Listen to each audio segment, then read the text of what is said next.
Hi అండి, welcome to Roopa vlogs. మేమైతే ఈరోజు మా టిఫిన్ అయితే పన్నీర్ కర్రీ చపాతీ అయితే చేసుకున్నాము. అది ఎలా చేయాలో చూసేద్దాం రండి ఫ్రెండ్స్. ఫస్ట్ అయితే ఒక గిన్నె స్టవ్ ఆన్ చేసుకొని గిన్నె పెట్టుకోవాలి. కొంచెం జీడిపప్పు అయితే వేసుకోవాలి. అవి కొంచెం లైట్ బ్రౌన్ కలర్లో వచ్చినాక అవి తీసి కొంచెం పక్కన పెట్టుకొని కొంచెం ఉంచుకోవాలి. తర్వాత కట్ చేసుకున్న ఆనియన్స్, కట్ చేసుకున్న టమాటాస్, పచ్చిమిరపకాయలు అవి అయితే వేసుకోవాలి. అవి అవి నన్ను చెక్క మొగ్గ అవి కూడా వేసుకోవాలి. అవి కొంచెం లైట్ బ్రౌన్ కలర్ వచ్చినాక పక్కన పెట్టుకోవాలి.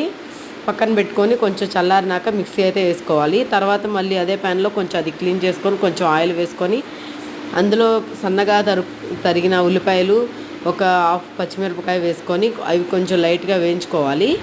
అవి వేయించుకున్నాక అవి వేగినాక ఈ పేస్ట్ వేసుకొని ఉప్పు, పసుపు, కారం అవి వేసుకొని ఆ పేస్ట్ కొంచెం బాగా థిక్గా వచ్చేటట్టు వేసుకోవాలి. ఇందులో పన్నీర్ కోసుకొని అవి కొంచెం దగ్గర పడినాక పన్నీర్ ముక్కలు కూడా వేసుకోవాలి. మనం కొంచెం వేయించి పక్కన పెట్టుకున్న జీడిపప్పు కూడా అందులోనే వేసుకోవాలి ఫ్రెండ్స్. అవి మొత్తం కలుపుకొని కొంచెం దగ్గరకు వచ్చినాక అదైతే స్టవ్ అయితే ఆఫ్ చేసుకోవాలి. ఇంకా మనకి పన్నీర్ కర్రీ అయితే రెడీ అయిపోయింది. తర్వాత చపాతీ పిండి తీసుకొని కొంచెం ఆశీర్వాద్ మల్టీగ్రెయిన్ అయితే తీసుకున్నాను నేను. అదైతే కొంచెం అందులో సాల్ట్ వేసుకొని కొంచెం మెత్తగా కలుపుకొని పక్కన పెట్టుకున్నాం. ఒక గంటన్నర పాటు అయితే అది పక్కన పెట్టుకున్నాం friends.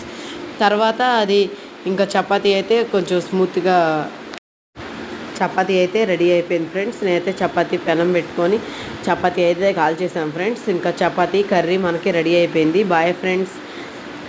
Like, share and subscribe friends.